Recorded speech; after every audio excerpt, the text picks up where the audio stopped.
Hey everyone, it's me again, Brittany, and I'm here today with my long-awaited recent reads video. Originally, I was gonna call this my January through March wrap-up, but I feel like recent reads makes a lot more sense. I have not wrapped up any of my books for the start of this year, which I'm sure some of you may have noticed. I just didn't get around to it, I suppose. But now we're doing it. I'm gonna give you a little bit of a warning. I feel like this is gonna be all over the place just because it is April when I'm filming this, and I don't remember some of the thoughts that I had for a few of these books, and I am just warning you right now, this isn't gonna be the most well-developed recent reads or wrap-up. It's gonna kind of be like the rating that I gave the book, my general thoughts on it, and a brief description on what the book is about. I will be leaving the books linked down below just in case you do want to look more into it or need some more information on it. I just know that this is going to be all over the place because it's been so long since I read them. And I know some of you might be thinking like, well, why are you even making this video then? And this is kind of for the sake of chronological order, to be quite honest, because I know I want to start back up my wrap-ups once April is over. So I do want to have somewhere a video that records all the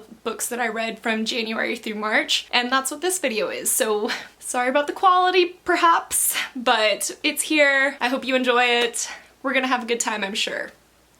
So let's kind of just start in January. I read 4 books in January, and I had like a meh month. The first book that I read in January was Winterwood by Shay Earnshaw. Now this one, the description reminded me a ton of a few other books that I'd read before because we were basically in this small place right next to these very mysterious and magical woods that people do not dare to venture inside because they're so terrified of them. And the only people that really know the truth of these woods are Nora Walker and all the Walker women before her who are rumored to be witches. Now when a boy goes missing inside of these woods and Nora discovers him even though she knows that he should be dead because it has been a couple of weeks, things just start really piling on top of themselves, and we're kind of thrown on this journey with this kind of mismatched group of kids and these very mysterious magical woods and kind of trying to decide if they're good or bad. So I gave this book a 3 stars. Overall, I just felt very meh about it. It was good. I do think I like where the author took this. I thought there was like a really good development for the characters. They all had like they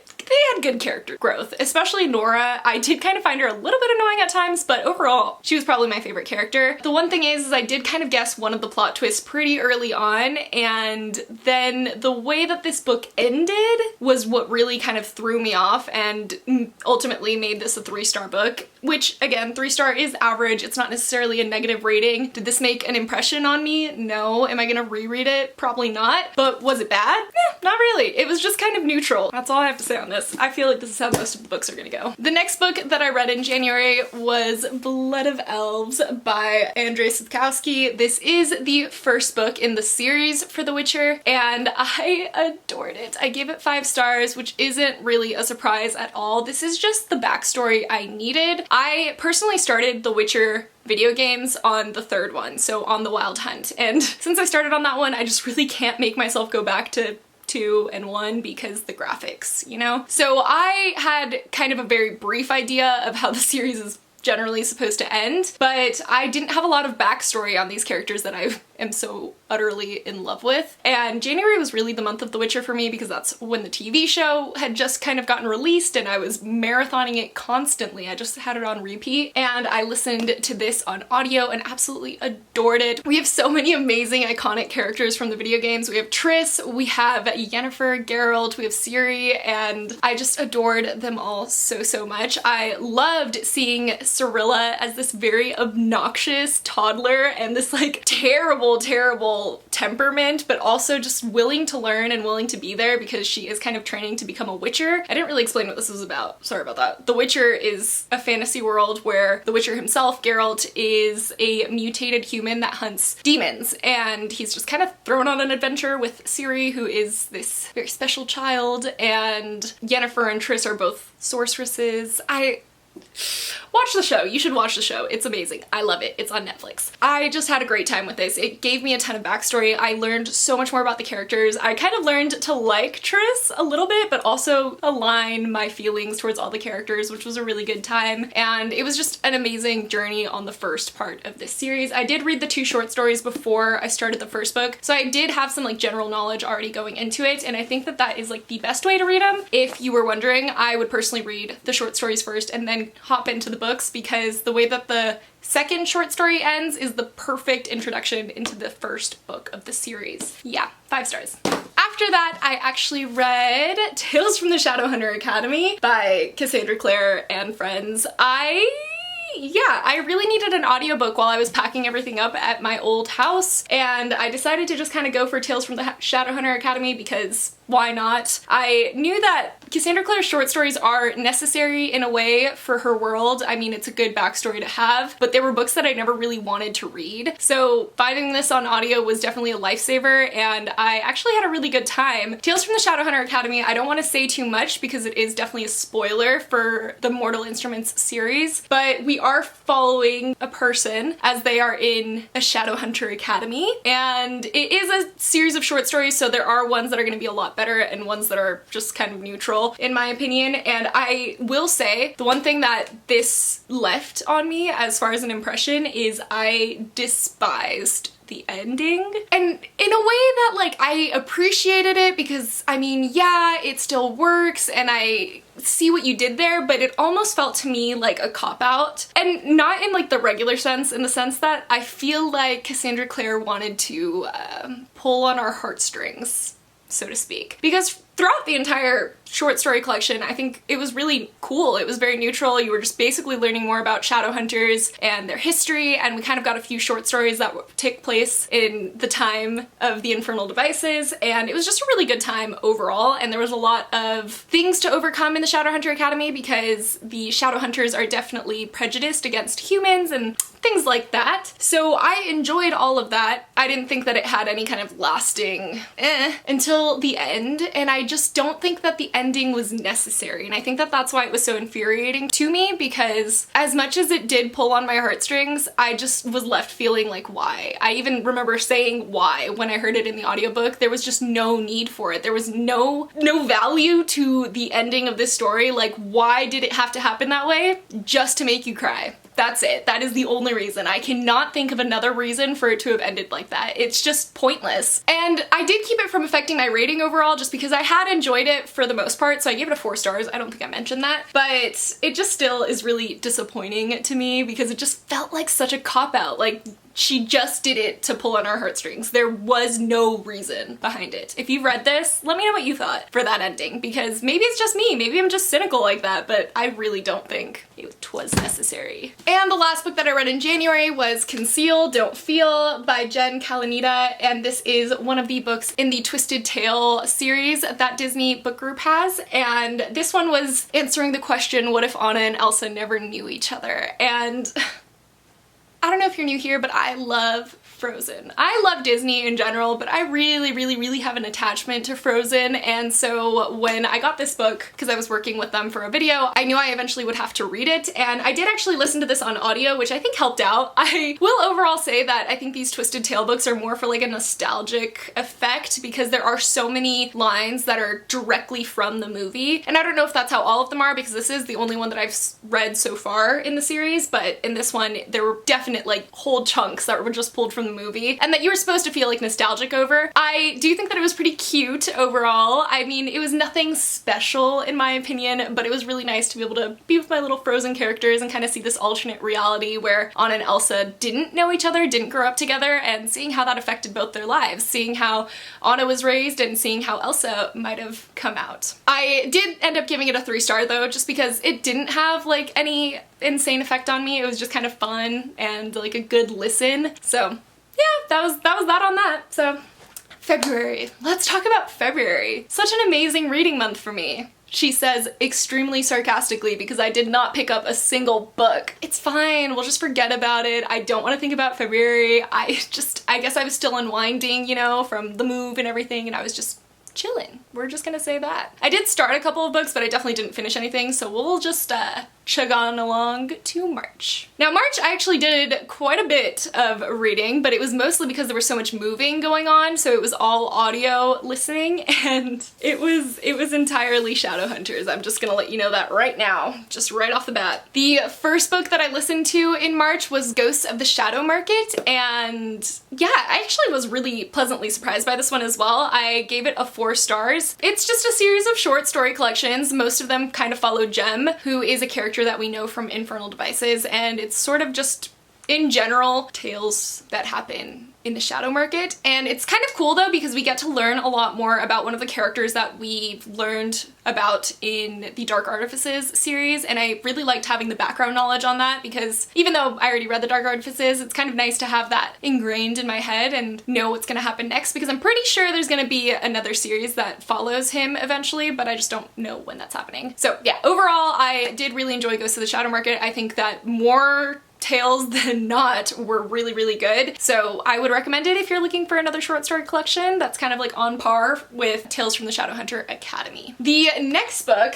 that I listened to in March was The Bane Chronicles by Cassandra Clare and Friends. And this is hands down the worst short story collection in Cassandra Clare's series of short story collections. And it's fair though, because this was, I believe, the first one, so she has since learned from that, and so have all the other writers that she does these along with. But I think The Bane Chronicles, this one specifically, obviously it follows Magnus Bane and just kind of his adventures pre the Mortal Instruments, and we get to like see his long life before we ever get introduced to him in the Mortal Instruments. But the way that it ends is like a nice little tie-in to the City of Bones, and it was just a good time overall. I did give it a 3 stars just because I appreciated having the knowledge, but there were so many stories that I was just like disappointed in, especially the first one. I think that that was why it left such a bad taste in my mouth, was because the very first story that I was listening to was just not on the same level. It was not on the same level as the previous short story collections, and I felt very confused as to like why it was there, and the writing just didn't feel that great. But the second story was good, and then there were definite stories that I think added value to the Shadowhunter world, so 3 stars. Alright,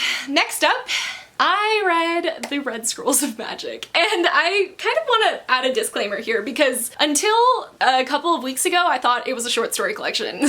I listened to it and I still thought it was a short story collection, so I rated it based off of the thought that I was listening to a short story collection. And I know that that sounds a little confusing because the way that it's made is actually in chapters, but in my head, because I was listening to it while unpacking and everything, it still just sounded exactly like the short story collections. Like there just wasn't a lot of flow, I guess, between the chapters, that it made it seem like they were their own separate stories. And because of that, I gave it a 4 stars. I was like, this was a decent short story collection. I had a good time. But I have since learned it's actually the first book in a trilogy that just follows Magnus and Alec. And if I was gonna base it off of that, I would say it was definitely at least, or at most, a 3 stars. Just because it's not amazing. I just didn't feel like it was entirely necessary. As a short story collection, I thought it was fun because the first book, The Red Scrolls of Magic, actually takes place after City of Glass, but before City of Fallen Angels. And I thought it was kind of cool to see a little bit of Magnus and Alec and see what they were up to and just kind of get that fun story, that fun time with them. But knowing now that it was actually the first book in a trilogy, I just kind of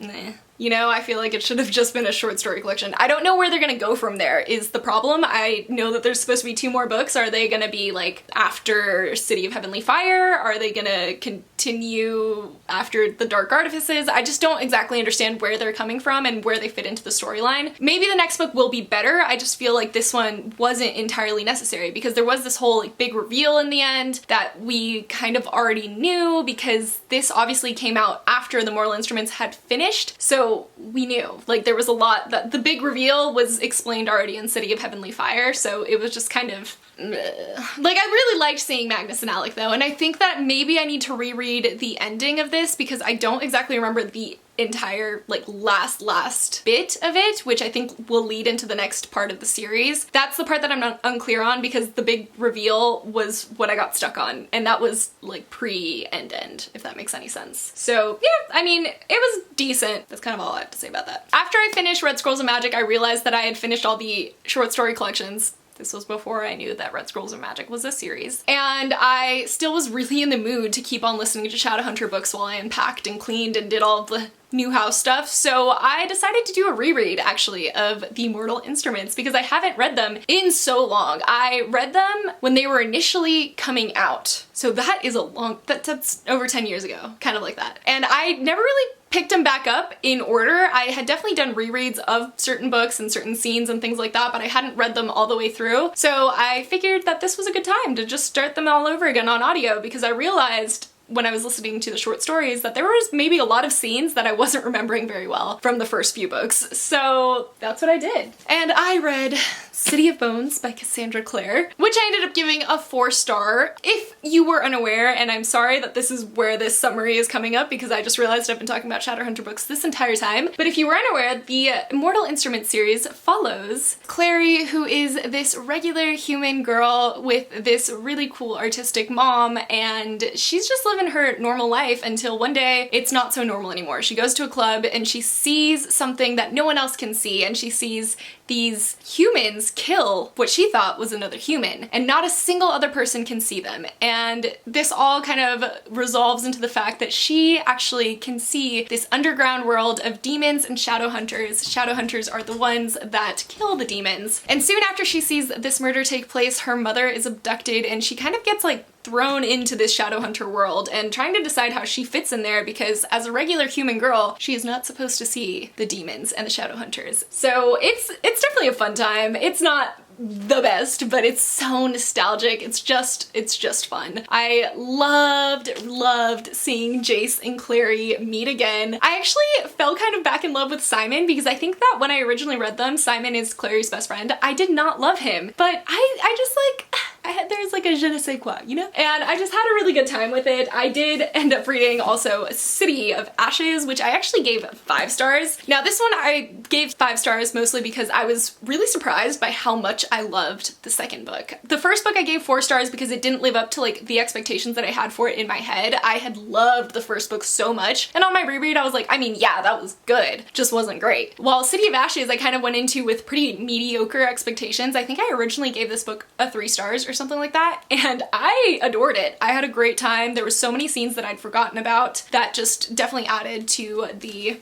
rating. It was just fun. My ratings are affected by the preconceived notions that I had of the books in my head, so keep that in mind. And I then listened to City of Glass, which this one I gave 3 stars. I think this one has always just been one of my lesser favorites in the series. Wait, did I give it 3 stars? I think originally I gave it 3 stars, but oh yeah. So on my reread I gave it 4 stars. But I gave it 4 stars. The reason I double checked was because I remember being like, wait, this isn't as bad as I remember it being.